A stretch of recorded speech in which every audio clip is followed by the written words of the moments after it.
Yes, I do. Okay, that's fine. You got it up here, so.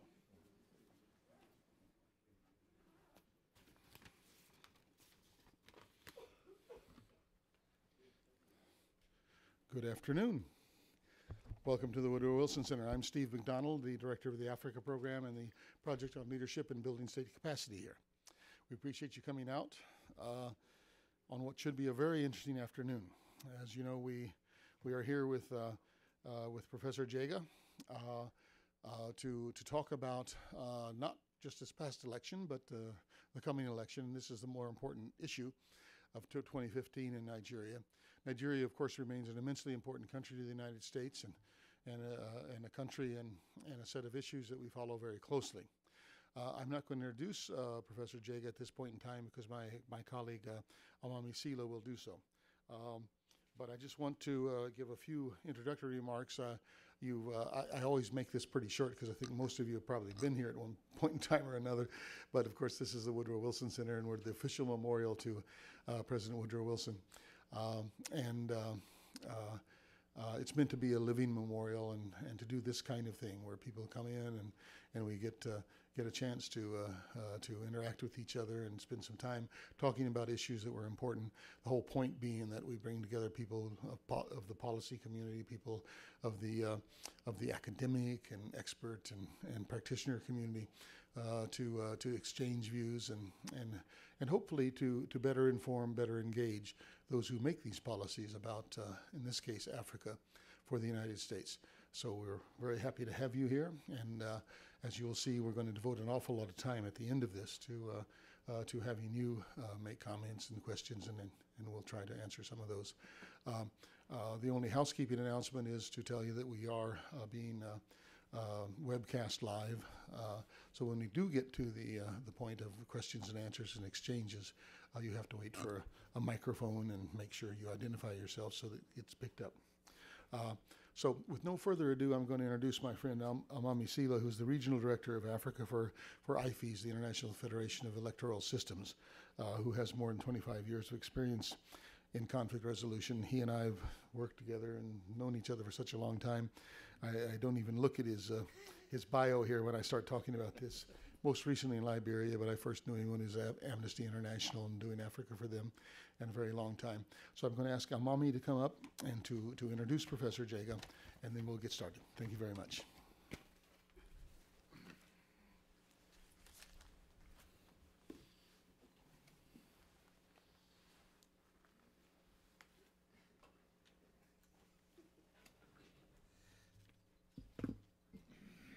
Good afternoon. Thank you, Steve, Mr. Chairman. Ladies and gentlemen, friends of democracy,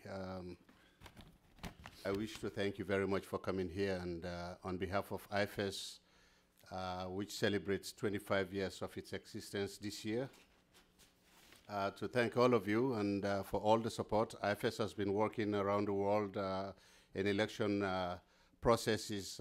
We've worked in over 150 countries. And currently in Africa, we have 15 offices that we are working in Africa, primarily working with electoral commissions. For those of you who know Amnesty, we are not observers as other people sometimes claim. We provide technical assistance to electoral commissions, civil society organizations, particularly these last few years, women's organizations and disability people, providing them with access to elections.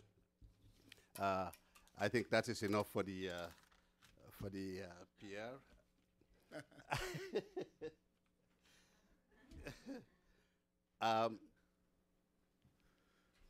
All of you who have been observing elections in Nigeria would say elections in Nigeria have not been what those of us who are looking at elections were and ought to be. And we believe that one person definitely can start a movement. And Hold your applause. yes, one person can definitely start a movement. And in Nigeria, the last 2 years, I would say one person has started a movement, and along with his colleagues, who many of them are here today, have actually moved Nigeria from what we knew Nigeria to be to what we know Nigeria ought to be and where Nigeria ought to be going. Ladies and gentlemen, it is very, very interesting. When I first met Professor Jega, he was just appointed to the position. I was extremely, extremely happy we have somebody who knew where he wanted to go and where he saw that his country needed to go. And we saw that commitment. For the time I worked with him and for the time my colleagues have worked with him, we realized that an electoral commission, and I'm talking here as somebody who had served in that capacity in the past, as somebody who has actually promoted the idea of what we look for in a free and democratic and transparent election in Africa and around the world. He works closely with the press. In fact, while we were sitting in, one of the press people from Nigeria came in and wanted to talk to him. We had to say, well, please give us time for the professor to have said something. So that is how open he has been to the media.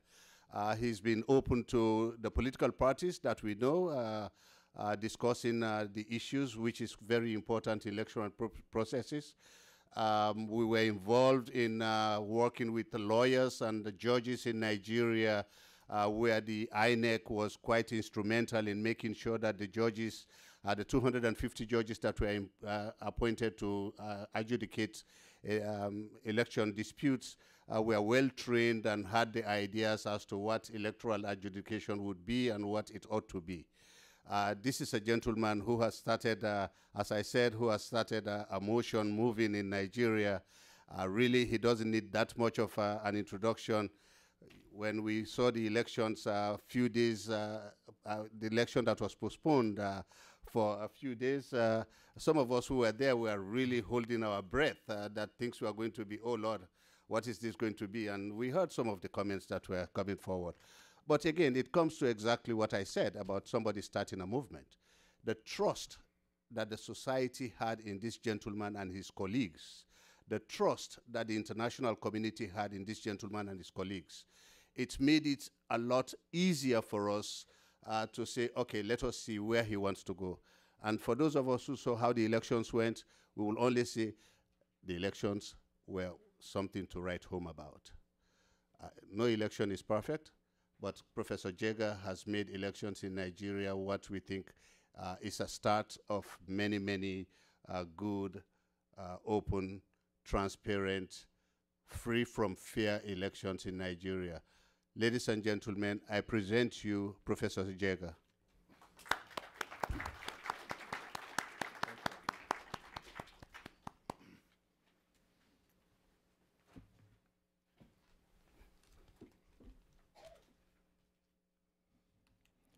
Thank you very much, Almami. And I'm delighted to be here, ladies and gentlemen.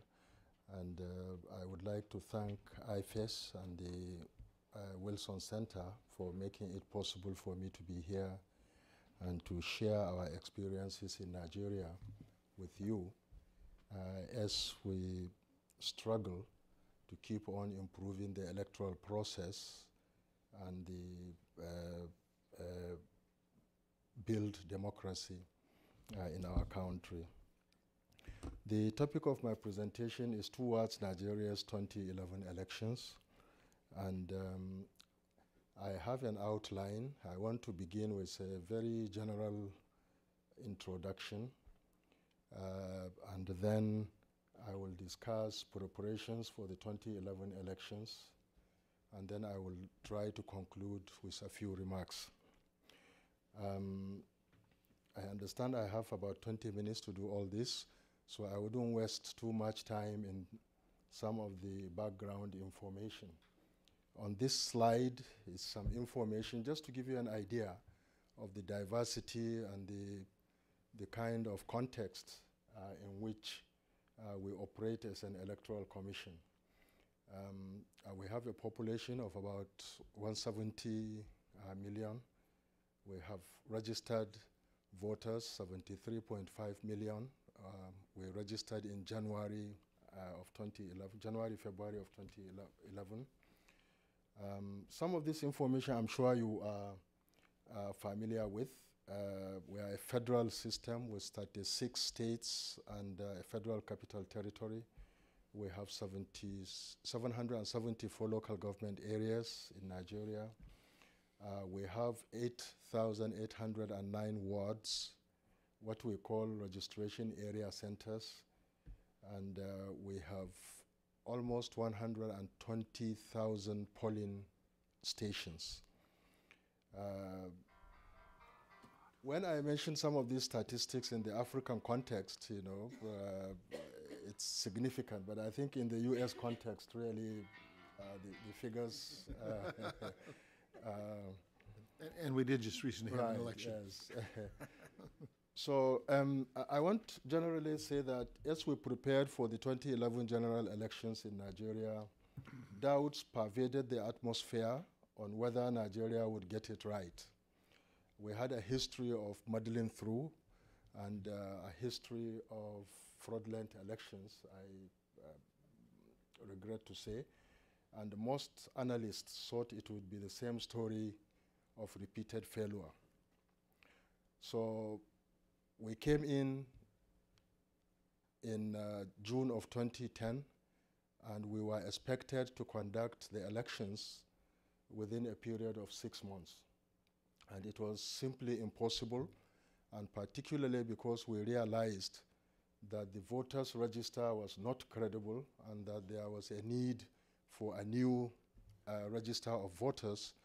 We engaged the government and the National Assembly, and we got a legal amendment, an amendment to the Constitution and the Electoral Act, which gave us 8 months instead of 6 months to be able to do the registration and the elections.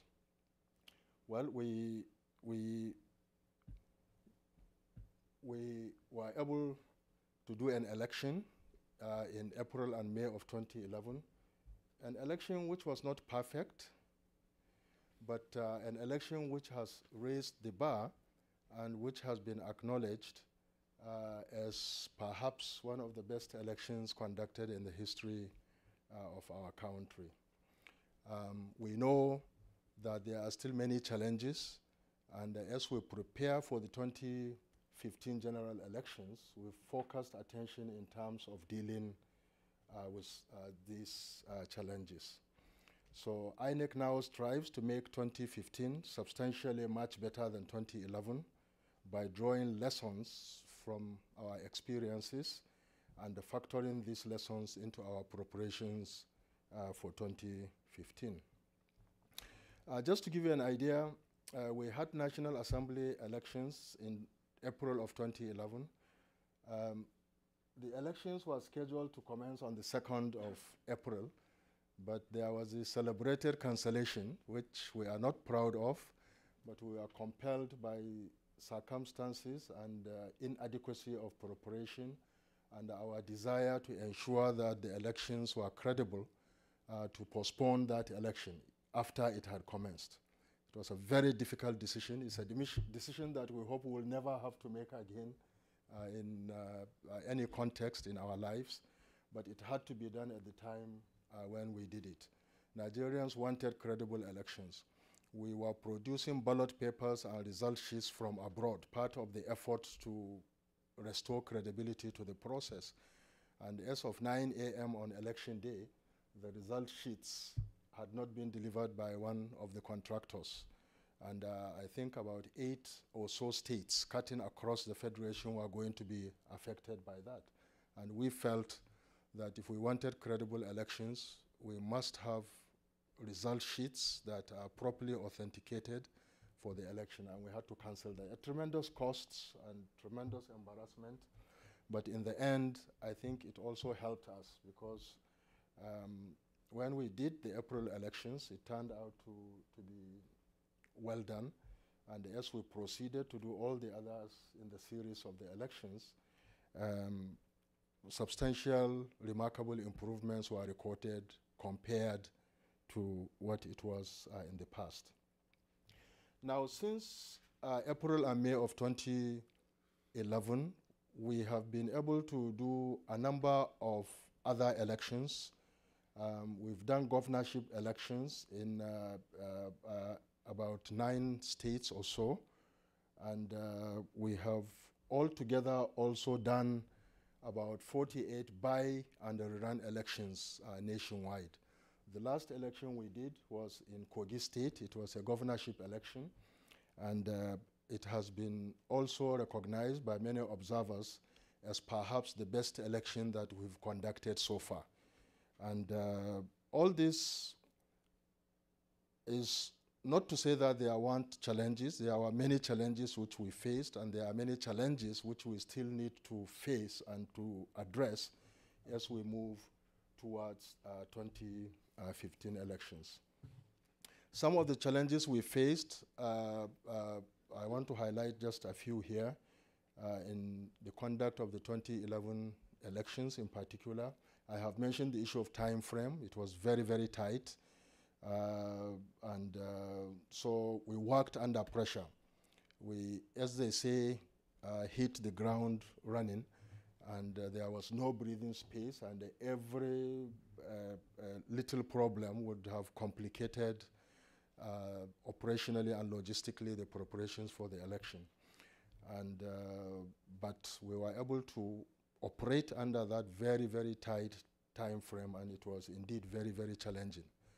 The second major challenge we had to face was engaging the legislature and the executive in terms of having an amended legal framework that can provide for free, fair, and credible elections. I think when we came in as a commission, there was already what I would call a groundswell of support for electoral reforms. The Justice Mohammed Lawal Uwais Committee, which was established by Adua, had made series of recommendations. I was privileged to be a member of that committee, and there was an engaging national debate, about the direction of electoral reforms. So there was that desire for reform, but we had to engage the legislature and engage the executive to be able to have the amendments to the Constitution and to the Electoral Act in good time for us to be able to do the April 2011 elections. And it was very, very challenging indeed. Then, of course, we had to compile the biometric voters register.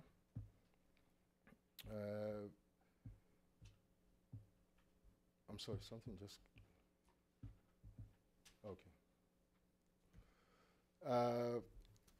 Again, we had to, we decided that the new register we were going to have should be biometric, which means we had to procure a lot of equipment and deploy hundreds of thousands of ad hoc workers, temporary workers, in order to be able to do that registration. Again, it was a very, very challenging experience, but we were able to register 73.5 million voters. Now we have a very robust database, national database, as well as state databases of the registered voters. And some of the things we are trying to do between now and 2015 is to continuously clean up the data and to also start a process of continuous voter registration, so that as people come of age, they get onto the register rather than do once in 4 years massive voter registration as was done in the past. Of course, the operational and logistics preparations which we have had to do for 2011 elections were very, very challenging indeed. We had to employ 400,000 ad hoc staff, both for the voter registration and the elections. We were lucky. In Nigeria, we have what is called the National Youth Service Corps Scheme, in which graduates of universities and polytechnics do a one-year national service. And we entered into an agreement with the Directorate of the National Youth Service Corps, and we have drawn primarily from that source And it has been very useful, and the role of those young men and women has been commended by all observers during the voter registration as well as during the elections. Of course, one of the key lessons that we've learned is how to continuously re-examine the issue of recruitment and remuneration of ad hoc staff in order to bring additional credibility and transparency into the process as we move towards 2015. I think it was very, very difficult and challenging to be able to generate trust and confidence for the electoral process from the citizens, particularly, as I said earlier on, because of our past history of failures. As we say in Nigeria, once bitten, twice shy. And until you prove that you can do it right, nobody gives you the benefit of doubt. And we have had to contend with that at every point as we tried to conduct the elections with transparency and credibility in the process. So generating sufficient trust and confidence across all the stakeholders was a very, very challenging undertaking. But I think one of the most difficult challenges was dealing with our politicians, either as candidates or through political parties, particularly because some of us think that or believe that the Nigerian politicians have what we call the do or die mentality in politics. They get into politics and they mobilize everything they have, whether it is at the level of ethnicity or religion, or the utilization of money, or the mobilization of youth, and getting them engaged in order to assure an outcome that is favorable to them. And that meant that there is less accommodation, it's conflict-ridden, and they do everything in order to ensure that they win. Perhaps politicians generally want to win, but the extent to which our politicians go in order to win an election, really, it's incredible. So our dealings with those categories of politicians was very, very challenging indeed. But in spite of all of these challenges, we did our best under very difficult circumstances. We proved that it was difficult to conduct elections in Nigeria, but it was not impossible to do a good job of it, and that we were able to raise the bar. And the challenge now is how to continue to raise that bar and to how to ensure that there is no regression into the history of the failures of the past. So in spite of these challenges, we believe that there are quite a number of accomplishments that are noteworthy. Of course, key among them is the compilation of the biometric data register of voters. We were able to capture, as I said earlier, on 75.3 million voters. We have records, these fingerprints, 10 fingerprints, photographs, addresses, telephone numbers. It's probably the best robust database that we have in the country presently. We are just now trying to do another attempt at a national civic registration, and we have had some discussions with the people in NIMSI, the national agency that handles this, about how perhaps they can use some of the the data that we have to drive that process. And we have recorded quite a number of improvements in operational and logistical matters. One of the major issues that we still struggle with is the issue of timely arrival of election materials. At every election, INEC gets bashing and accusations of inability to get materials and to ensure that elections commence on time. So that has been a recurring problem. But what is interesting is that when we look at the elections that we were able to conduct since the April 2011 elections, there have been remarkable improvements from one election to another in terms of reducing the delay in the commencement of polls. So we have improved on arrival of electoral materials, and we've done this by ensuring decentralization of the distribution process. It used to be that materials were on election day distributed directly from the local government headquarters. We decentralized it now to what we call the registration area centers, which are the wards.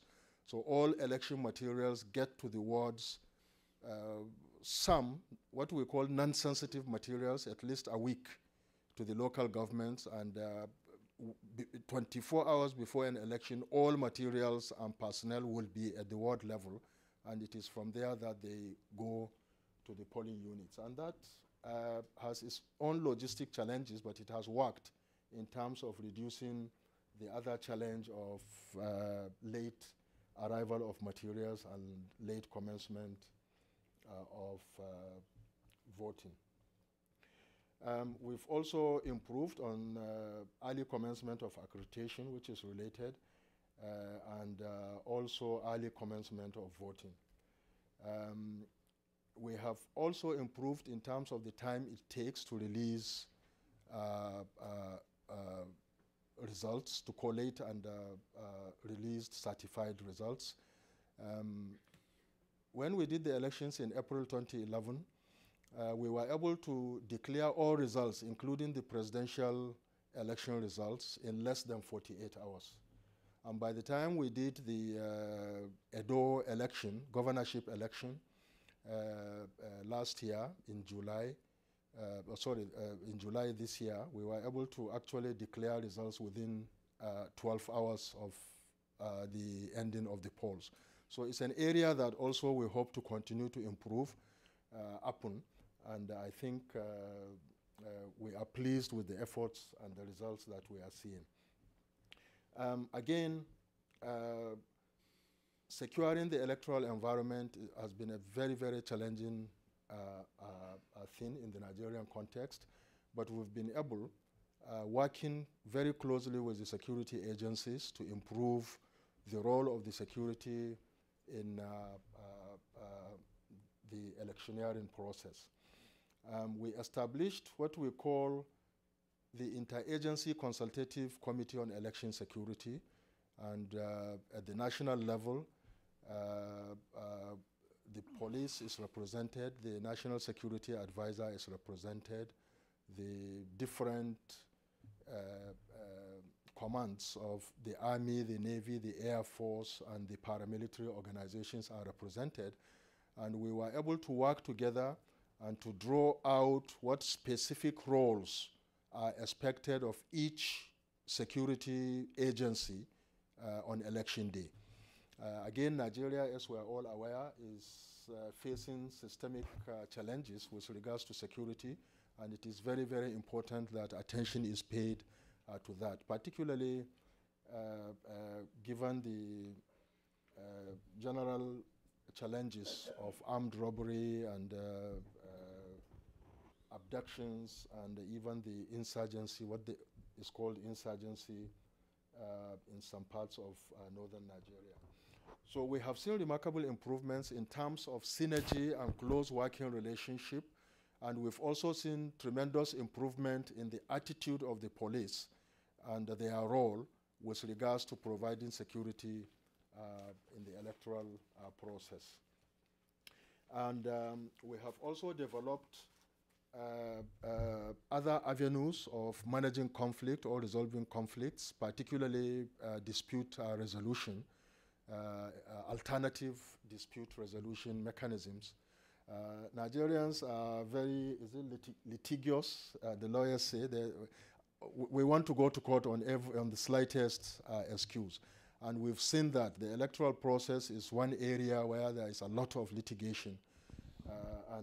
But if you compare the number of cases, say, in 2007 elections with the number of cases in 2011, you know, it was reduced by about 60%. And as we move to the other governorship elections, we are seeing less and less litigation. There are people out there who, whatever you do, they will go to court, you know, but at least the number has been reducing quite remarkably. Some of the things we've done to improve the credibility of the process include what we call remodified open ballot system, what I call remobs here. And it's a very cumbersome process, but it assures the integrity and credibility of the process. Unlike the normal electoral context in which polls open, say, at 7 or at 8, and anybody can come at his leisure within that period of, say, 7 to 7 or 8 to 5 to vote. In our own case, we decided to ensure that there is a particular time when accreditation is done, and then there is a particular time when everybody accredited must be at the polling unit for the election. This ensured that people could no longer move around from one polling station to the other doing multiple voting. So it reduced fraudulent activities on election day. We've also introduced mechanisms which have ensured that those who used to snatch ballot papers or ballot boxes, they could still do that, but once they do that, there is no way they can bring the results back into the process. And we've done this by, for example, ensuring that all our ballot papers are serially numbered, they are color-coded, they contain certain security features, which only a few of us in INEC know. And in fact, increasingly, we made sure that the coloring of the ballot papers also changes from one constituency to the other, so that the practice in the past, fraudulent practice in the past of moving ballot papers from one area to another and fraudulently affecting the results there were also dealt with. I have mentioned how we used NYSC and federal tertiary institution students. That has added credibility to the process. We've also used academics, vice chancellors, professors, senior lecturers as collation officers and returning officers. And this is one of the innovations in the electoral process that has been highly acclaimed, because it really also ensured that on the one hand, the permanent staff in INEC there is a division of responsibility. They can go and busy themselves with the preparations and the distribution or the collection of election materials on election day. And their time is freed to do all that, whereas we've now got other people to do the collation and the returning of results. We've ensured closer monitoring and supervision by national commissioners as well as the resident electoral commissioners. And we even went, as we did subsequent governorship elections, starting with Edo in July and then Ondo in October, we even customized what we call the result sheets. It used to be that the result sheets were just a pro forma form that, again, Nigerian politicians being what they were, they could obtain a result sheet somewhere and move it to another polling unit and substitute it. You know, but we customized it now that for every polling unit there is a customized result sheet. And so there is no way, therefore, that politicians can move result sheets and alter results by so doing. We've also introduced what we call electronic collation at the states. No, it's not really electronic, it's not too sophisticated, but we ensured that as results are tabulated at the local government level, we've even gone down in Ondo to the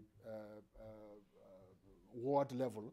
As results are collated and tabulated, they are being entered into the Excel spreadsheet, and it is easier now to move it to the next level of collation with less mistakes, and also it speeded up the process of tabulation of results. Although there are still many people who are not satisfied with what INEC is doing, who still feel that INEC is not creating a level playing field, I think that in the last 1 year or so, we have succeeded in also reviving trust and confidence in the Commission. And we've also improved the participation of civil society organizations and NGOs, particularly in voter education and in election observation. We've also prosecuted electoral offenders. Our record is not too impressive, you know, if you look at the large numbers involved. But Nigerians forget that until 2011, there is no record of anybody who has ever been prosecuted on electoral offenses. You know, but we were able to successfully prosecute over 200 people for electoral offenses. Now, as I said, that's not, it's a drop in the ocean if you consider the number of offenses, of course. On voter registration alone, I keep saying we had a record of about 870,000 electoral offenders. You know, but we have no resources or capacity to be able to prosecute that kind of number. So we've been engaging the government and the National Assembly to ensure that there is established, and I think the government has already made a pronouncement on that, accepting the idea, which was long proposed by the Justice Way's Electoral Reform Committee, for the establishment of an election offenses tribunal. The way electoral offenses are committed in our own country is with impunity, really. People do it in the knowledge that they will do it and get away scot-free. And we believe that until there is a serious, determined effort to deal with that impunity, you know, the electoral process would continue to be constrained. And so we are very supportive of the idea of having an established election offenses tribunal to handle the prosecution of electoral offenders. That will relieve us from that burden. Now, by the provisions of the Electoral Act, INEC is to prosecute electoral offenders. But we have a small legal department, and even though we tried to enter into an arrangement with the Nigeria Bar Association to see in what ways they can support the prosecution of electoral offenders, really, it's quite a lot of work, and it's better for another agency to be able to handle that. We've learned quite a lot of lessons in the process. We've realized that it's very, very important to commence early preparations and to reduce pressure on time, and that is what we are now trying to do as we move towards 2015. Clearly, we have more time than we have had in preparing for 2011 elections, and we believe that we will use this time efficiently and effectively, and it definitely will add value in terms of the outcome of 2015. We've also learned the lesson of consultations with stakeholders. It's very, very important. It improves confidence and ensures trust and good working cooperation. So we are designing additional mechanisms of ensuring improved stakeholder consultations, especially with political parties.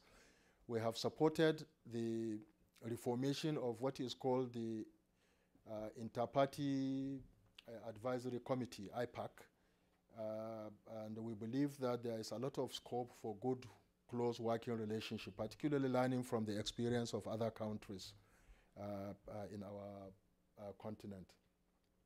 We've realized that a lot of effort needs to be done in terms of increasing civic and voter education, and we're paying attention to that. It's very, very important. And civil society organizations with support of development partners are doing quite a lot in that regard, but we are also supporting and complementing that effort. And of course, we have recognized that it's very important to improve the efficiency and effectiveness of the Electoral Commission. It's a lesson that we learned and which has catalyzed us into doing what we call reorganization and restructuring of the Commission. So as we prepared for the 2015 elections, learning all those lessons from those challenges which we faced, we did what we call in-house assessments, retreats. All the electoral officers, we met with them. We said, look, we've got a favorable rating in terms of what we have done, even though it wasn't perfect. But tell us what was done wrong so that we could begin to deal with those for the future. And it was a very, very useful meeting. We did the same thing with the resident electoral commissioners. Those were the officers in charge of the state offices of the Independent National Electoral Commission. In addition to the internal assessment, we also had independent studies and reports that were produced. We established a registration and the election review committee, which produced a report. This is a committee of respectable Nigerians drawn from the academia and the NGO community. They worked, I think, for about 6 months or so and produced a very, very good report, independent, critical assessment, and we've drawn quite a lot of positive lessons from there that can add value as we prepare for 2015. We also engaged PricewaterhouseCoopers, a renowned management consulting firm, and they produced a report for us, which was a useful input as we restructure and reorganize the commission. We've virtually finished that process of restructure and reorganization, and we hope that in terms of implementation, hopefully by the middle of next year, we would have fully implemented it, and that still gives us about 1.5 years before the elections in 2015. So that should really add tremendous value in that regard. We organized a knowledge-sharing conference of African EMBs in Abuja in March this year. About 25 electoral commissions were represented. 17 of them were the chairmen of the different bodies that came in person. It was a very, very useful exercise. We shared our experiences with the other election management bodies and also listened to their own experiences. And that has been very useful also in terms of drawing lessons. You know, what is adaptable, what is adoptable, and what can add value, drawing from the experiences of others. That has been very, very useful. And we factored all those as we now prepare for 2015. We have worked on a strategic plan, and in fact, as I speak with you, the draft has been finalized, and we have fixed a meeting, I think 4th and 5th of December, for what we call stakeholder validation of the strategic plan. And we believe that this strategic plan is to help us achieve a vision a new vision that we've developed for INEC, which is by 2015, really, we want to be one of the best election management bodies in Africa, using every credible indicator. And I think it's no mean accomplishment if we are able to achieve that, given where we were, say, in 2007 or before the 2011 elections. It's facilitated, this process was supported by UNDP and Joint Donor Basket Fund.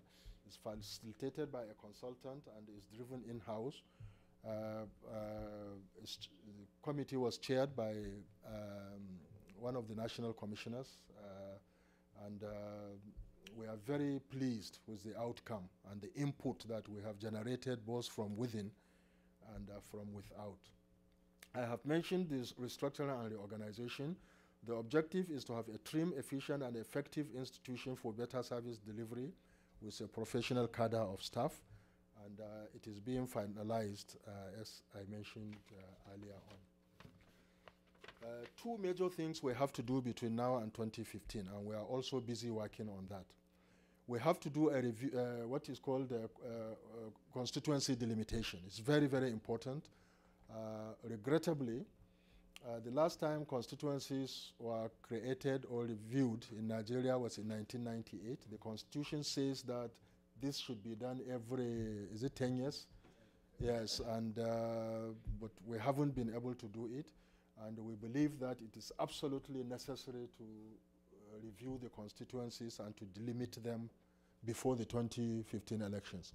This is a very, very normally contentious or controversial issue dealing with politicians altering constituencies, and we want to do it well before the election. So really we are intensifying effort to launch it early in 2013, so that before the end of 2014 we would have finished with it, including hopefully the legal amendments that will be required to bring it into effect. The other thing we are preparing to also launch by 2013, early 2013, is what we call a framework for continuous voter registration.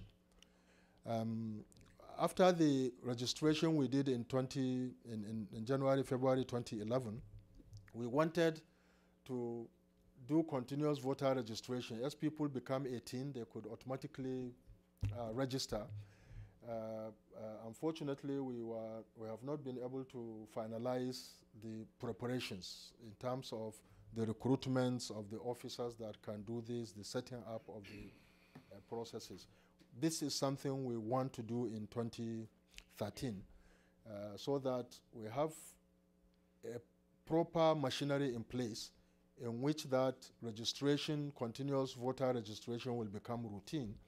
And there are a lot of other good examples that we are learning from and trying to adapt to see how we can perfect this. We have also done a lot of work in terms of revision of regulations with regards to party and campaign finances. We were not able to do any serious monitoring or regulation of the use of money in politics when we came in for the 2011 elections. But we want to make sure that we have the regulations in place and the machinery in place, so that by the time electioneering commences in preceding 2015 elections, we'll be able to monitor and hopefully even regulate the use of money in politics.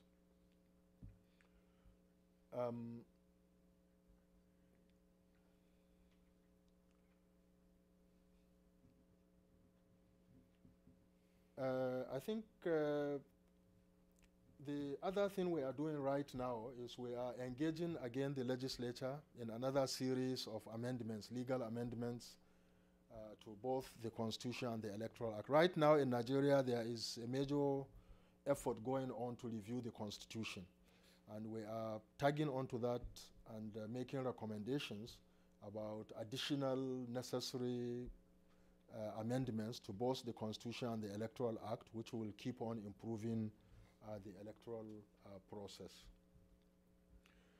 In conclusion, I want to say that INEC has raised the bar on the conduct of elections in Nigeria in April and May, and since then we've also been doing our best to improve the process. Challenges still remain, but progress is being made to address these challenges.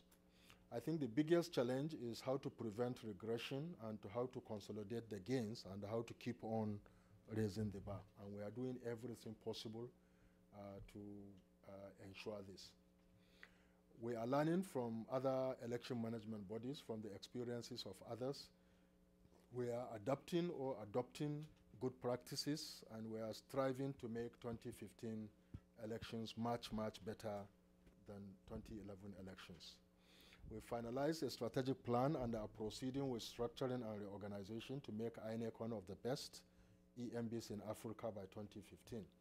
We are preparing to do constituency delimitation and continuous voter registration within the next 18 months, and we expect to further raise the bar and to make the 2015 elections much more credible and peaceful than the 2011 elections.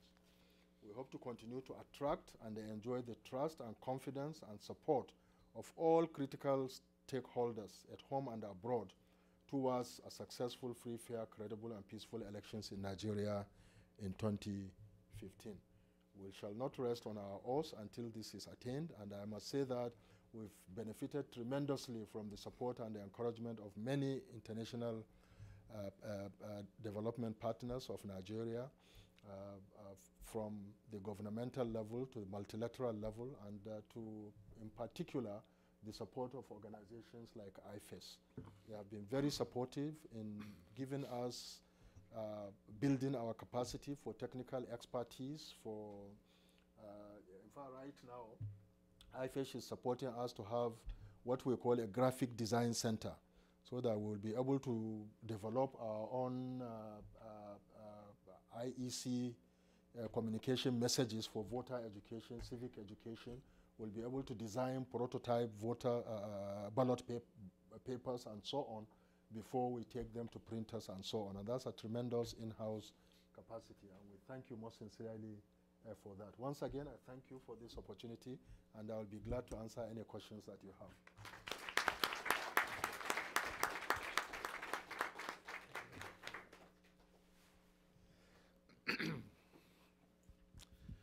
Okay, thank you, Professor Jega. Very, very comprehensive.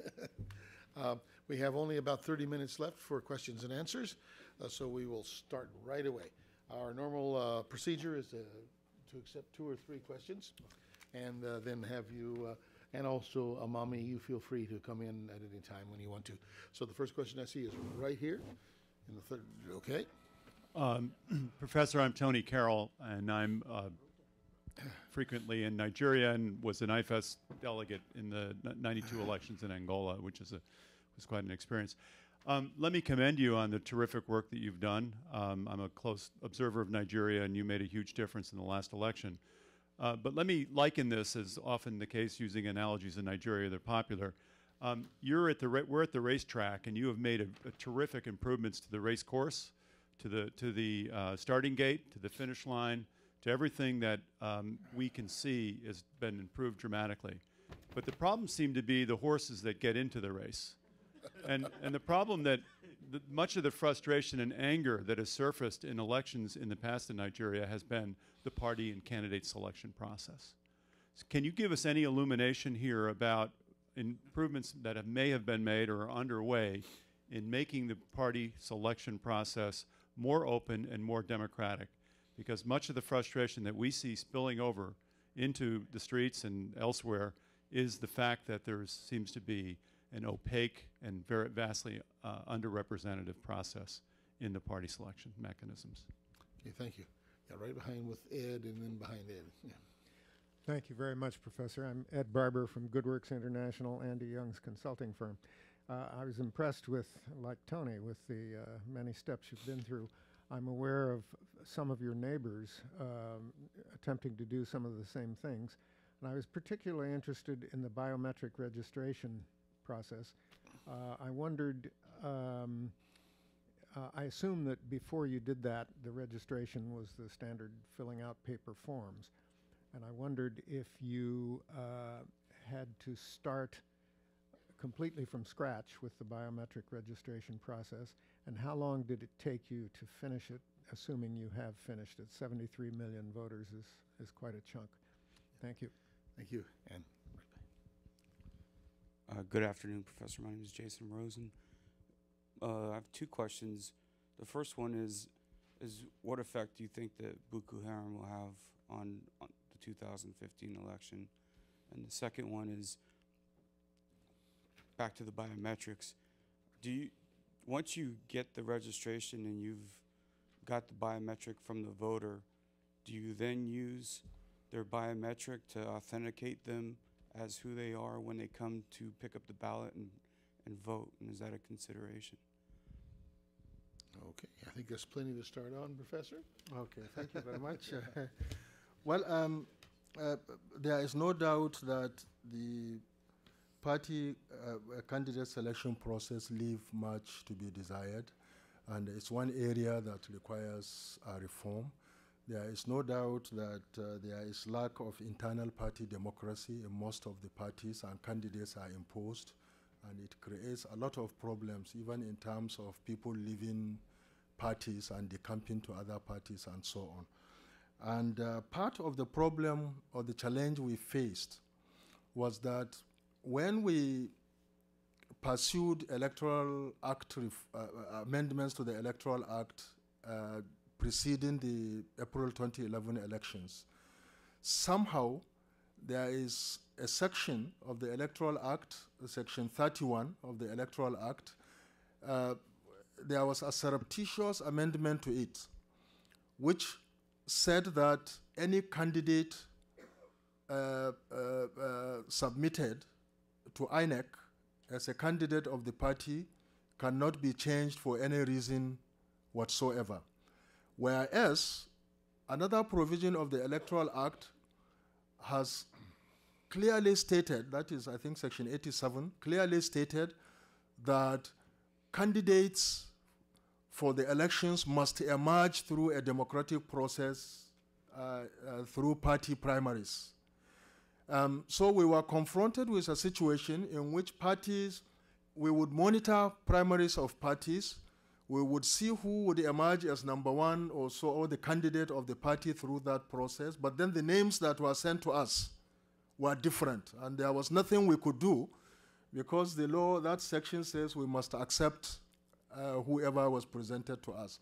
So that was a big problem. What we did to deal with that problem was to provide all the information, because we are also careful. If we rejected the candidates and relied on Section 87, we would be accused of interfering in the internal affairs of the parties. So what we did was to, when we were confronted with that situation, if those who were excluded wanted information and we had all the information, we provided it to them and they went to court and tried to challenge it.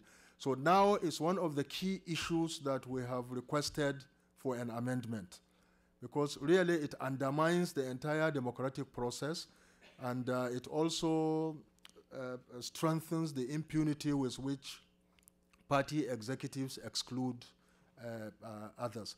So we are pushing that, and and I think there is also a lot of support from the civil society organizations for the need to amend that provision. I think once that is done, at least the legal framework would be adequate to be able to deal with some of these arbitrary attempts by party executives to do undemocratic things with regards to nomination. On the biometric registration process, an attempt was done in 2006 to do biometric registration, but really it failed. And when we came in as a new commission in June 2010 and looked at the database and the register, it was clear to us that we couldn't do a credible election with that register. So we decided to do a fresh biometric registration. But we learned the lessons of the previous exercise. The previous exercise, I'm sorry to say, was driven by vendors, technology vendors, you know, and was bedeviled by the exploitation, if I can use that word, of proprietary rights and licensing fees by the vendors, and it subverted the process. So what we did was we developed a new ICT infrastructure using open source resources, developed a software in-house. We didn't have to buy a software from any vendor, and developed what we call the DDC machines, the direct data capture machines that we used, rather than buying ones that are all integrated. We decided to use add-ons. We just have a laptop and everything else is added to it. If there is a problem, you can easily replace it. So that's what we did, and it served us well. There are, of course, still challenges in terms of data consolidation subsequently, because we have to develop many patches to be able to deal with that. But we believe that we have a robust IT infrastructure that is handling our database, and we are not dependent on vendors for that process. So I think that has been a very, very unique thing that we have done. Now, while we did biometric data registration and we have a database, we only provided a temporary voter's card, which was used for the 2011 elections. Now we are producing what we call the permanent voter's card. And the permanent voter's card we are going to issue, the contract is already ongoing, and by January we may start issuing them. It's going to be chip-based, and it will contain all the information that the biometrics that we captured.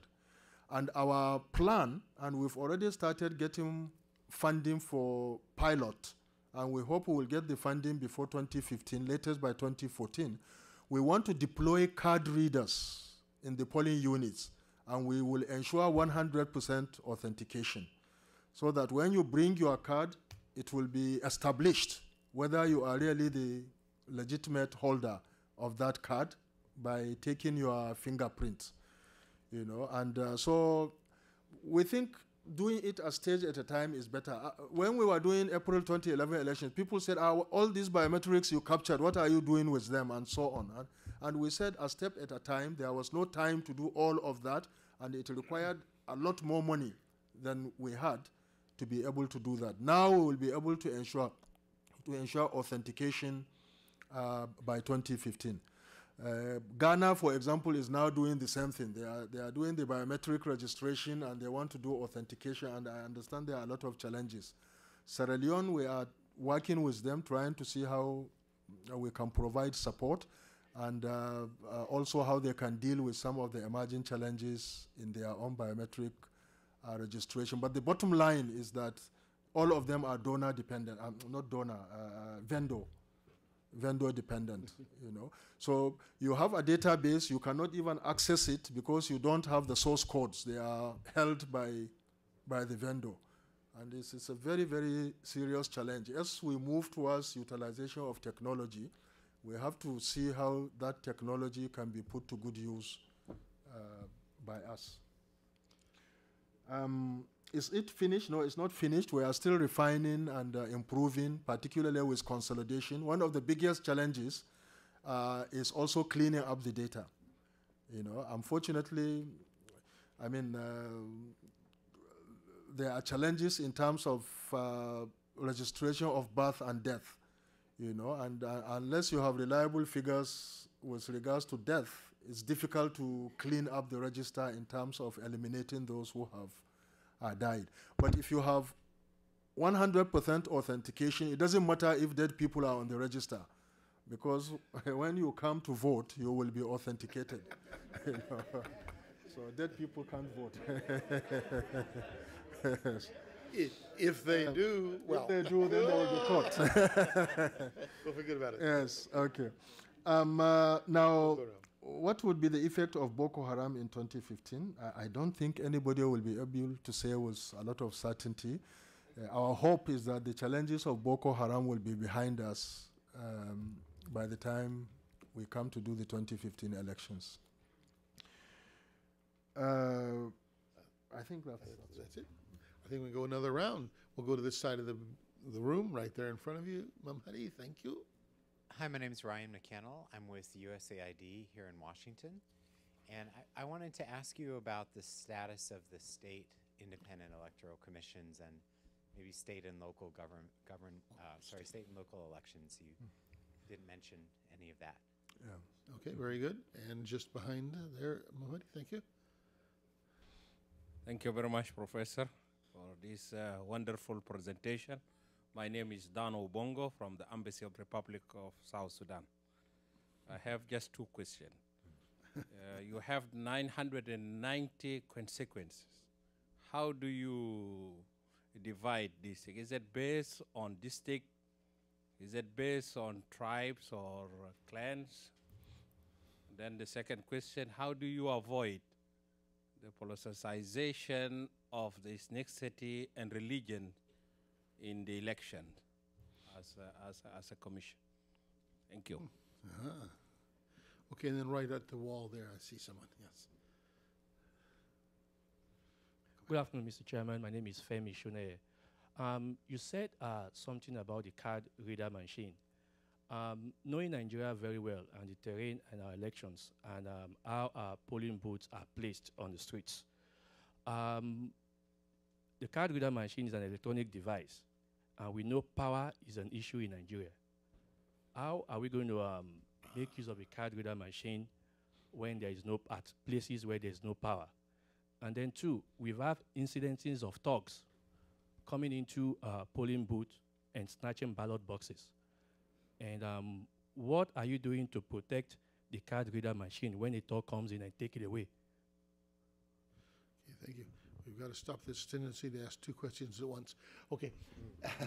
That's enough, Professor. You could start on this. Thank you very much. The constituencies are created using the demographics, population, and also established natural boundaries, if I may call them that. For example, the federal constituencies are mostly a combination of local governments or districts, you know. So there are about 774 local governments. So some of them are split into constituencies, sometimes one, depending on the population and size, can be a constituency. But when we come to do the constituency delimitation, which I mentioned, we intend to be very thorough and very, very scientific in the ways in which we will do it. Obviously, there have been lots of demographic shifts in Nigeria. In Abuja, for example, you know, a neighborhood will be here today, tomorrow it's another one will spring up, the other one has been demolished, and things like that. So we have to be very, very thorough, to be very, very scientific, to have an objective criteria, you know, and to minimize politics and controversies, because there will always be politics. Delimiting constituencies mean some politicians are going to gain, others are going to lose, and it's always a very contentious issue. How do we avoid ethnicization or the use of religion in politics? I think as a commission, what we've been doing is that we operate under established laws, and we try to create a level playing field and to be fully in compliance with the laws that establish the commission and guide our work. And by doing that, really, you know, you can be impartial, you can be non-partisan, and you can create a level playing field, and that's what we have been doing. It doesn't stop people from interpreting what you do, either on the basis of ethnicity or religion, you know, but at least if you work within established regulations, you can easily defend what you have done in that context. At the state independent electoral commissions, as you are aware, Nigeria is a federal system, and our constitution recognizes different jurisdictions. INEC, the Independent National Electoral Commission, is to organize national, what are defined in the Constitution as national elections, even though it includes elections to positions of governors and the state's houses of assembly. But then there are local elections defined simply as elections into the local governments, the chairmen and the councillors of local governments. So the state independent electoral commissions are given the responsibility under the Constitution to conduct those local elections. But we've been able in the last 2 years to develop a very good, close working relationship with the state independent electoral commissions. All of us have recognized that there are serious challenges about democratic development at the grassroots level, at the local government level. And the CX are very, very important in terms of ensuring that democracy take roots and the elections are conducted credibly.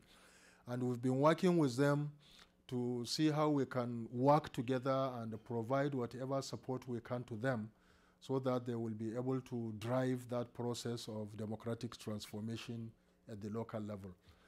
We signed a memorandum of understanding this year, and they have also been working, many development partners are working with the CX. I'm pleased to say I was trying to use my 20 minutes efficiently. I didn't introduce the people we are here with. I have, if you don't mind, just a minute. Please stand up for recognition. Dr. Abdulkadir Suleiman Oniyangi is a national commissioner, and Dr. Mike Igini, it's a resident electoral commissioner, and Professor Daf Wang is also a resident electoral commissioner, Gombe and Cross River State. There is chairman of Lagos State Electoral Commission here, retired Justice, yes, Adeyinka, yes. So we were all invited here by IFESH, and really we've been working very closely together. The objective is how we can build democracy, how we can conduct credible elections, and we can do it better if we all work together, even though we have different jurisdictions. The card reader, you know, technology has advanced. Unlike the DDC machines, in the voter registration that we did, we deployed in the field for about 3 weeks. You know, and obviously there is challenging of power or outage or batteries running down and having to be recharged and so on. But the card readers are going to be used within a period of about 8 hours maximum, or maximum maybe 12 hours. And there are batteries that really last up to 14, 16 hours these days. So we do not envisage any serious challenge with regards to utilization of card readers on election day because of power problems.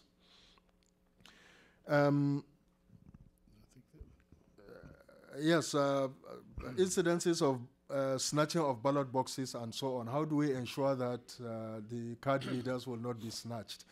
I can't give absolute guarantees.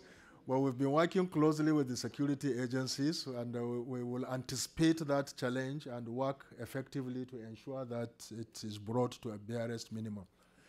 Yes, but the card readers we are buying also, we are buying in sufficient quantities to deal with emergencies. Yes. Well, I always know here at home with an African audience when I see all the cell phones lined up being plugged in. So always a challenge. Okay, Derek, yeah, right there. No, right there. No. And then the next person is the lady at the wall. Thank you very much, Steve. And thank you very much for the excellent presentation. I'm Fred Oladende. I'm with the Foundation for Democracy in Africa. Okay. And I have a very simple question. In terms of making sure that we have the materials on time, what are the specific interventions that the Commission is looking at to make that possible? Prior elections, you had to look at, in terms of security, bringing them from outside of Nigeria. The other question is there has also been discussion about trying to extend and enfranchise Nigerians that are not at home.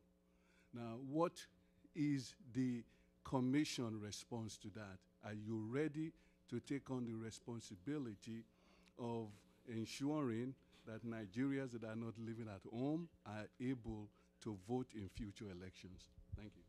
You're lucky that was a real good question, Fred. I had the same exact question, but I'm actually a Nigerian and went back home to vote in the last election. Yes. And I'm sorry, what? Oh, hi, my name is Nosa Garrick. I worked with Voter Quench, and what we did was actually work to bring the presidential debates to the youth. And we are wondering if INEC would be open to discourse with a diaspora group in creating a blueprint for a progressive diaspora vote. So that's not saying that everyone might be able to vote in the first instance, but possibly giving it a try with a mock election. Okay. And then right down here, there, yes. Hi, I'm Carl Levan from American University, and in many ways your presentation is extremely reassuring because you have a very technocratic posture towards many of the questions, which is refreshing.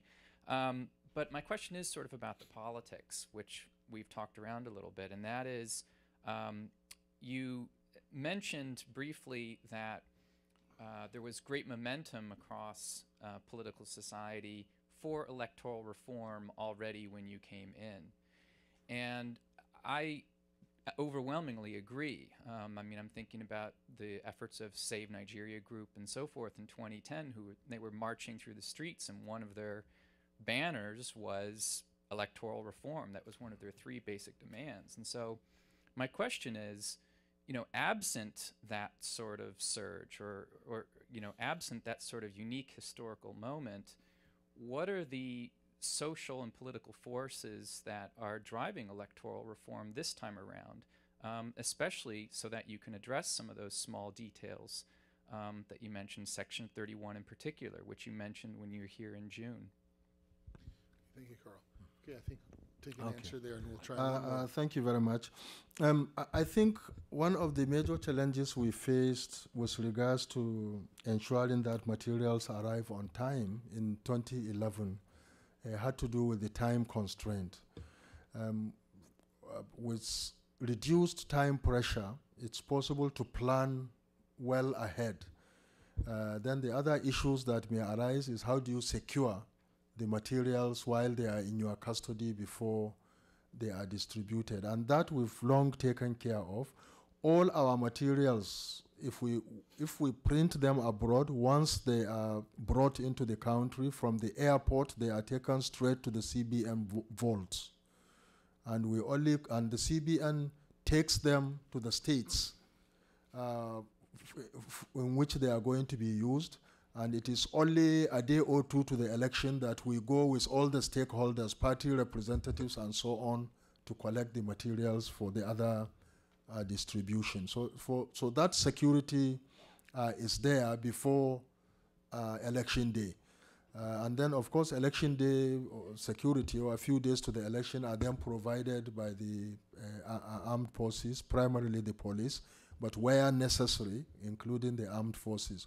We have benefited from the support of the Air Force and the Navy, for example, in terms of taking materials to areas of difficult terrain and inaccessible places, or areas that are faced with challenges in the Niger Delta, or even in Borno State where there is Boko Haram.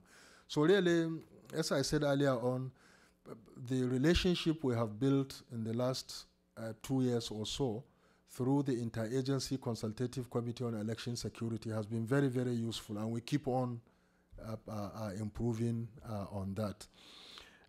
So I think that a lot of the challenges we faced was, for example, even if we had to produce the materials for elections, particularly sensitive materials, or abroad, because given the time frame we had, there was no local or national capacity to produce the quantities we needed in the times, within the time frame that we needed. So we had to print them abroad, given the quantities. So now, obviously, we may not need to do that. Even if we have to do that, we can do it with a breathing space, such that those challenges we faced would be to the barest minimum. With regards to diaspora voting, the key challenge we have now is that the Constitution has a clause that technically prohibits diaspora voting. It says that people can only vote in places of their residence where they have registered. So it does not, that provision does not envisage registration abroad or voting abroad. So what we have been doing, there is NIDO, the Nigeria in Diaspora Organization. We've been working closely together, and we've been trying to persuade the National Assembly during this coming series of constitutional amendments to look at that provision. Unless that provision is removed, we can't even begin to plan and to prepare for diaspora voting. So as a commission, we think that Nigerians abroad need to be given an opportunity. In many countries, increasingly the trend is to allow citizens abroad an opportunity to vote. But there is a lot of work that needs to be done in terms of stakeholder consultation, in addition to the legal amendment to the legal framework before we can do that. Is it possible to do it in between now and 2015? Frankly, I'm not sure. I think we probably have to look for beyond 2015 in that regard, So now, would we be amenable to a mock diaspora election? I think let's discuss it. If you have your proposal, let's have a look at it. We can discuss further, and then you never know what is possible until you you engage the issues properly. So I will certainly be glad to see what ideas you have and what is possible under the circumstances. Now, politics, Carl, you raised very interesting issues. But I think, frankly, without being able to be very detailed or clear on the issue, I think a lot of the pressure for reforms now is located in the civil society and non-governmental organizations rather than the larger political groupings like the Save Nigeria group. Because, and I think those groups are as passionate as ever. You know, we've engaged some of them when I was privileged to serve on the UAS committee, the kind of presentations and representations they have made. And they are also trying to engage us now in INEC in terms of what remains to be done, how it can be done, what role they can play. You know, so I think there is still that drive, aspiration for reform, and there are groups that are driving it. Now, to be successful, obviously there have to be broad coalitions that are able to engage the National Assembly and the executive, you know, because come to think of it, changing the constitution, really you have to make a very strong presentation and to persuade the legislators to do that. So I think there are groups committed to reform. They are doing their best, but they can do more in terms of having broader coalitions to make forceful representations. Hadi, do we have time for another set of questions? No. Okay, we're going to have to bring this to a close because we ran out of time, and I know actually you're trying to have a little bit of time for an interview afterwards. So let me ask, though, before we close, Mami, if you had any other comment or reflections you wanted to offer as one of our presenters. Not reflections, Steve. Microphone. No, it's on. It's on. Not reflections, actually, but to thank you and Mami and Derek for providing us this opportunity. But again, if I can follow the chairman's steps, I need to introduce some key people on my team as well. Julia Headland. Julia, she's the program manager actually responsible for Nigeria, and Patrick Freeman, who is the program coordinator for Nigeria. They both are responsible for English-speaking West Africa. But with the team from Nigeria actually came our colleagues in Nigeria who are working with Professor Jega and his colleagues there. Uloma, who is the deputy director of the Nigeria office. Siri Ja, who is one of the leading technical advisors, and Obaje, who is a program officer over there. So these are the people who actually are working on Nigeria, and you may want to contact these people. But on all other African issues, I mean, you know, just to let you know, we had like 450 people from around the world this week to observe the US elections. And we had different sessions talking about overseas voting, and there was a typical session on just overseas voting for participants to exchange ideas. So from Africa, we have, what, 125 people from Africa and Africa Commissions. So, ladies and gentlemen, IFES working on Africa. If you have your friends to share ideas with us and see what we need to do, we'll love to have those. Thank you very much. Well,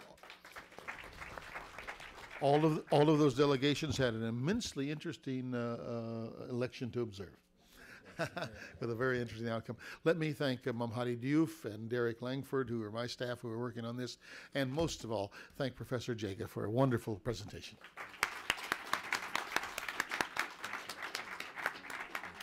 Thank you.